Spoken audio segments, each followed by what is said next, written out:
हमारे व्यस्त जीवन में ईश्वर की आवाज। हम लोग मूलतः दो तरह के लोग हैं। कुछ आदर्शवादी हैं, कुछ यथार्थवादी हैं। कहा जाता है भूखे व्यक्ति के लिए अन्न ही भगवान है। भूखे व्यक्ति के लिए रोटी के रूप में ईश्वर आता है। अन्नम ब्रह्म। भूखे व्यक्ति को हम आत्मा, परमात्मा के होने या न होने की बात कैसे बताएं? भूखे लोगों को ईसा का रोटियां खिलाना उनके यथार्थवादी होने का रूप दिखाता है।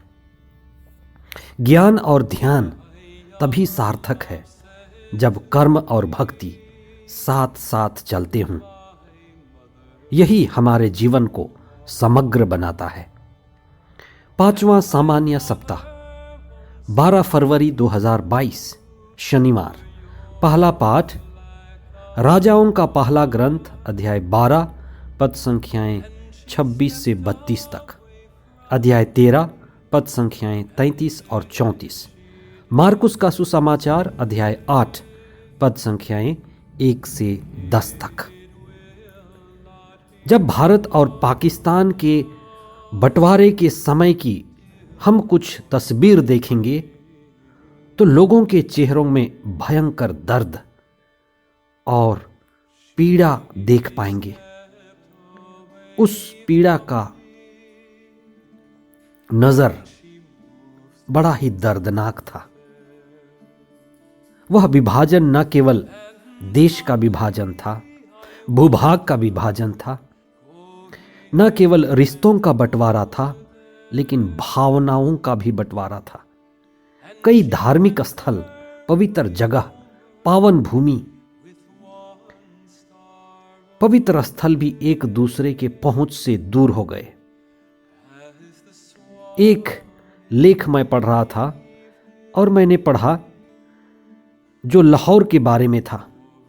लेखक लिखा था कि लाहौर इतना दिलदार शहर है, आपने लाहौर नहीं देखा तो आपका जन्म नहीं हुआ, आप अजन्म हैं। यही बात भारतीय स्थानों के लिए भी कही जा सकती है या कही गई होगी।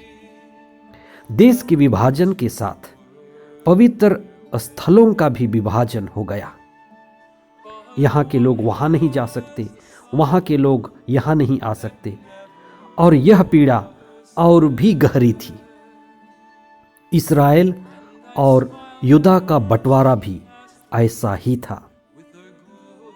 यरोबोआम ने देखा कि भारी संख्या में इस्राएल के लोग यूदा जाते हैं, यरूशलेम के मंदिर में प्रार्थना करने जाते हैं, और उनकी आस्था और उनका बहुत ज़्यादा विश्वास है। उसको कैसे रोका जाए, इसलिए यरूशलेम मंदिर जाने को रोकने के लिए उसने बेथेल में पूजा स्थल बनाया और वहीं अपने ही ढंग से, अपनी समझदारी से पुरोहितों को नियुक्त किया, जिससे लोग यूदा और यरूशलेम मंदिर ना जाएं, जिससे मंदिर में चढ़ाए जाने वाला चढ़ावा और उपहार और धन इस्राएल में ही रह जाए। लेकिन यह व्यवस्था अच्छी नहीं थी, उचित व्यवस्था न थी। ये पूजा स्थल अपने ही ढंग के पुरोहित इस्राएल और यरोबोआम के लिए भी पाप में गिरने का कारण बना, और बाद में इस्राएल ईश्वर से दूर होता गया और गिरकर बिखरता चला गया। जब हम ईश्वर से दूर होते हैं, उसकी मर्जी समझ नहीं पाते और उसके अनुसार नहीं जीते और सही चीज का चुनाव नहीं करते, तो हम पतन की ओर जाते हैं। आज का सुसमाचार रोटियों के चमत्कार का जिक्र करता है। मार्कुस के सुसमाचार में रोटियों के 2 चमत्कार की चर्चा है। पहला चमत्कार यहूदी बहुल क्षेत्र में गलीलिया में तथा दूसरा चमत्कार गलीलिया के पूर्वी क्षेत्र में गैर यहूदी बहुल क्षेत्र में किया गया, जहां गैर यहूदी बड़ी संख्या में थे। दूसरा चमत्कार गैर यहूदी बहुल क्षेत्र में हुआ, जो यह प्रमाणित करता है कि ईसा मरुभूमि में मन्ना खिलाने वाले ईश्वर की तरह न केवल यहूदियों के लिए, लेकिन अब गैर यहूदी यानी सभी राष्ट्रों के लिए मुक्तिदाता हैं। उनका इस गैर यहूदी क्षेत्र में रोटियां खिलाना यह प्रमाणित करेगा कि वे ईश्वर की तरह ही जीवन के स्रोत हैं। ईसा को अपने साथ रहने वाली 4000 से भी ज़्यादा भीड़, जो 3 दिनों तक उनके साथ रही, उनके साथ रुकी, उनके वचन को सुनी, उस भीड़ पर यीशु द्रवित हो गए। उनकी करुणा और दया उनको देखने को मिली। यही कारण था कि उन्होंने रोटियां खिलाई।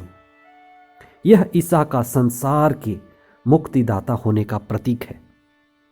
शिष्यों के पास 7 रोटी का होना तथा 7 टोकरियों का बच जाना उस क्षेत्र में बसने वाले 7 गैर यहूदी राष्ट्रों के प्रतीक हैं, जिन्होंने ईसा पर विश्वास किया। वे मूलतः कनानी थे। ईसा ने जब रोटियां तोड़ी तो ईश्वर को धन्यवाद दिया था। कहा जाता है इन्हीं 7 राष्ट्रों के लिए ईसा ने ईश्वर को धन्यवाद दिया।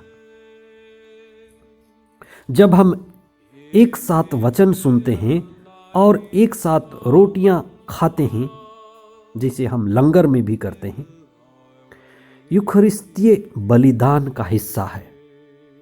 वचन सुनने से और एक साथ प्रभु के भोज से हम एक ही ईश्वर के साथ जुड़ते हैं, एक होते हैं।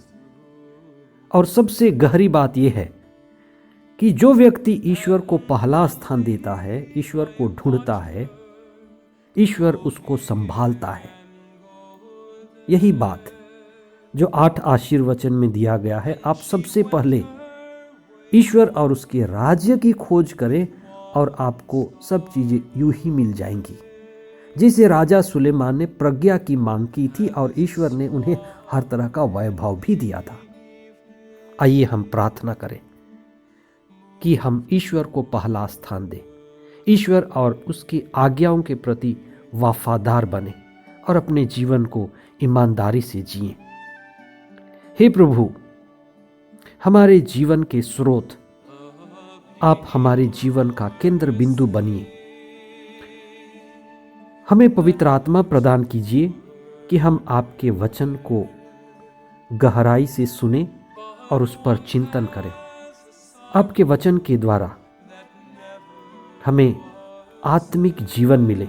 हमारे विश्वास को बढ़ाइए और जो भी हम मेहनत और रोजगार करते हैं उस पर आशीष दीजिए। हमारे परिवार को, समुदाय को और रिश्तों को आशीर्वाद दीजिए कि हम आपसे जुड़े रहें और हमारा परिवार शांति का अनुभव करे। ये प्रार्थना हम करते हैं हमारे प्रभु ख्रिस्त के द्वारा। आमीन।